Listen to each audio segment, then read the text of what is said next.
Bonjour à tous et bienvenue sur la chaîne. On se retrouve aujourd'hui pour le tirage du mois de mai 2019 pour les Verseaux, ascendant Verseau et lune en Verseau.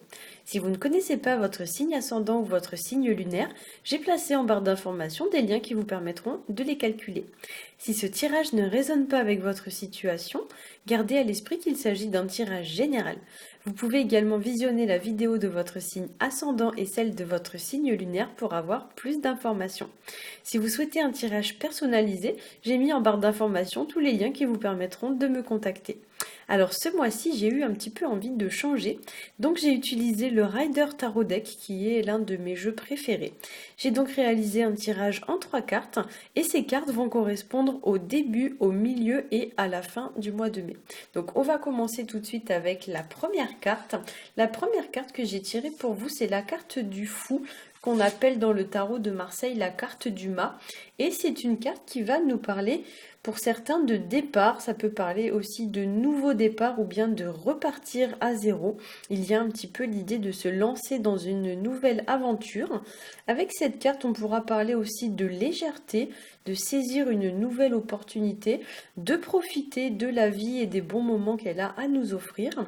Le fou évoque également l'idée de se détacher d'une situation ou bien de se détacher du matériel et du superficiel. Il y a l'idée un petit peu de se délester de choses qui peut-être vous encombrent un petit peu le corps ou l'esprit. Le fou indique un petit peu aussi l'idée de voyager léger. Donc il y a un petit peu l'idée de se débarrasser de tout ce qui ne nous sert plus pour pouvoir avancer d'une manière un petit peu plus tranquille et un petit peu plus sereine. Le fou nous parle aussi donc de ne pas accorder d'importance au regard des autres. Il nous invite également à prendre des risques, à oser, à aller de l'avant. Mais ici, attention quand même à la précipitation et à l'impulsivité, car le fou, c'est typiquement le genre de personne qui peut se lancer sans réfléchir. Le fou nous parle également de voyage, de mouvement, de déplacement. Donc c'est vrai qu'avec cette carte, tous les déplacements sont assez favorisés. Il invite également au regard d'une situation à passer à l'action, donc il vous met en garde un petit peu contre la passivité et l'inaction. Il vous invite à profiter des plaisirs de la vie sans vous prendre la tête inutilement pour des broutilles. Et pour certains, avec cette carte, il se pourrait également qu'on parle d'une personne. Alors dans ce cas-là, ce sera une personne un petit peu immature. Dans ses mauvais côtés, c'est vrai que le fou, c'est la personne un petit peu qui ne réfléchit pas, qui fait les choses comme ça à son bon vouloir, hein, qui ne prend pas vraiment conscience des conséquences de ses actes, voilà, ou de la conséquence que ces actes vont entraîner au futur. C'est un petit peu la personne, voilà, qui vit au jour le jour sans se préoccuper du lendemain. Donc peut-être que pour certains, votre situation va s'articuler autour de ce genre de personnes. Alors au niveau de la seconde carte, j'ai tiré pour vous la carte de l'empereur, donc pour le milieu du mois de mai. Et c'est une carte qui va nous parler de stabilité ou alors de retrouver une forme de stabilité. Ça nous parle de la solidité d'une situation ou bien de la solidité d'une personne, donc une personne qui est stable dans sa vie, qui vous apporte une forme d'appui. L'empereur nous parle également de construction, d'évolution sur le plan matériel ou financier. Et l'empereur représente aussi le pouvoir, il représente la force physique ou mentale ainsi que l'autorité. L'empereur, c'est aussi une personne fiable sur laquelle vous allez pouvoir compter ou sur laquelle vous allez pouvoir vous appuyer. L'empereur représente également le leadership et les personnes qui ont comme ça une forme un peu d'assurance naturelle et une forme d'autorité naturelle. Et en ce sens, cette carte pourrait représenter parfois votre patron ou la hiérarchie. Il y a une forme un petit peu d'ascension ou de hiérarchie avec cette carte, ou du moins les gens qui ont un certain pouvoir un peu de décision vis-à-vis de vous, hein. Donc des gens comme ça qui sont capables un petit peu de vous diriger, de vous contrôler. Alors bien sûr, ça peut aussi, dans ces mauvais excès, parler d'une personne très contrôlante qui vraiment limite vous se comporte un peu avec vous comme un genre de tyran, vraiment une personne qui vraiment vous impose des choses. Voilà, donc c'est vrai que dans ces mauvais côtés, l'empereur pourrait représenter un petit peu ce genre de personne, hein. L'empereur peut également représenter une personne qui a de solides assises, une personne qui vraiment a déjà acquis, on va dire, une certaine renommée ou bien une certaine maturité et qui possède un certain patrimoine et qui du coup pourrait potentiellement vous en faire profiter, hein. Dans ses mauvais côtés, l'empereur, donc comme je l'ai dit, peut représenter aussi l'excès d'autorité donc d'une personne, la personne par exemple qui peut-être vous prend un petit peu de haut Et cette carte, effectivement, ici, va vous inviter un petit peu à vous affirmer ou à vous défendre face à ce style de personne.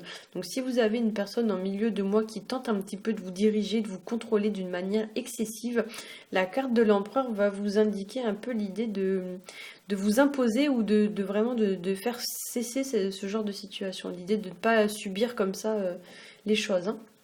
L'empereur représente aussi dans ses mauvais côtés une personne un petit peu dominante ou alors une personne qui pourrait tenter de vous écraser entre guillemets pour réussir. C'est toute forme en fait de pesanteur, donc toute forme de personne qui pèse un petit peu comme ça sur vous d'une façon ou d'une autre, ou alors qui tente un peu de vous imposer sa vision des choses, hein. Et donc là effectivement, comme je l'ai dit, ne laissez pas passer ce genre de choses. Affirmez-vous, imposez-vous, posez vos limites, mais ne laissez surtout pas passer ce genre de choses. En troisième carte, au niveau de la fin du mois de mai, j'ai tiré pour vous la carte de tempérance. Et la carte de tempérance, c'est une carte qui va nous parler de paix, ça nous parle d'harmonie, ça nous parle aussi de réconciliation.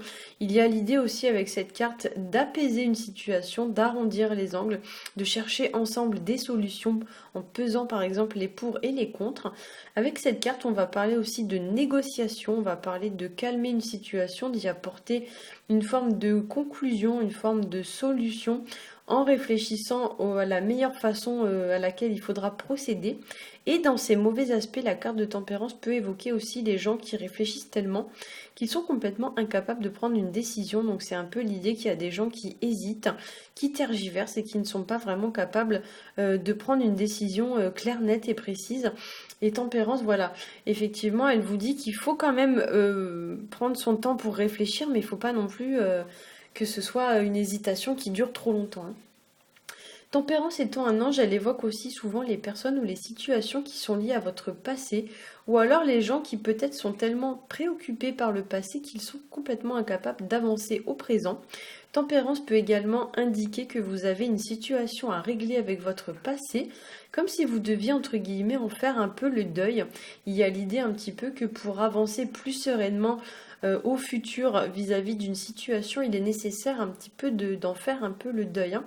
Tempérance nous parle aussi de conscience, ça nous parle de réfléchir avant d'agir, ça nous parle de prendre son temps ou de patienter vis-à-vis d'une situation, mais sans céder à l'impulsivité et à l'impatience. Si vous avez une situation qui traîne un petit peu en longueur, Tempérance va vous indiquer un peu l'idée de prendre votre mal en patience, de ne pas chercher à contrôler ou à diriger les choses, hein. C'est une carte qui va également vous inviter à agir avec raison et avec prudence, sans aucun excès d'aucune sorte. Donc pas de précipitation, pas de colère, pas d'impatience. Voilà, j'espère que ce petit tirage aura su vous éclairer. Si c'est le cas, n'hésitez pas à liker, à partager et à vous abonner. Si vous souhaitez me contacter pour un tirage personnalisé, vous avez en barre d'informations tous les liens qui vous permettront de me contacter. Pour ma part, je vous souhaite à tous et à toutes un très bon mois de mai. Je vous dis à bientôt.